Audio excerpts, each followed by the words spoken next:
పూజ చేసుకున్న తర్వాత టెంపుల్కి అయితే వెళ్తున్నామండి. అయితే వెళ్ళినప్పుడు పసుపు, కుంకుమ, అక్షింతలు ఇవన్నీ పట్టుకుని వెళ్తున్నాను. ఇక్కడ పూజ ఎలా చేస్తారని తెలియదు కదా, సో దాన్ని బట్టి వాళ్ళు చేసిన బట్టి ఫాలో అవుదామని చెప్పేసి పట్టుకెళ్తున్నాను. దాంతోపాటు ఒక పెద్ద చెంబు వాటర్ అయితే తీసుకుని వెళ్తున్నాను.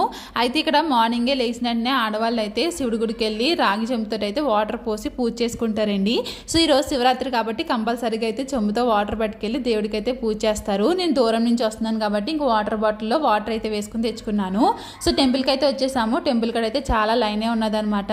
సో ఇంకా టెంపుల్ దగ్గరికి వచ్చేసామని చెప్పేసి లైన్లోని ఇంకా వాటర్ అయితే చెంబులో వేసుకుని దేవుడి దగ్గరికి వెళ్ళి పూజ చేసుకున్నాము. అట్లా ఏంటంటే స్వీట్ పొటాటో ఇంకా పొటాటో కూడా దానం చేస్తారండి. రోజు అట్లతో చేసిన రెసిపీసే తింటారనమాట. ఇంకా లోన్ అయితే వాటర్ అయితే వేనిచ్చారు కానీ పసుపు కుంకుమ అయితే వేయనివ్వలేదు. సో ఇంకా రాగి చెట్టు అయితే ఉన్నది. ఇంకా అక్కడ పసుపు కుంకుమ అగరబత్తి ఇవన్నీ వెలిగించేసి పూజ చేసుకున్నాను.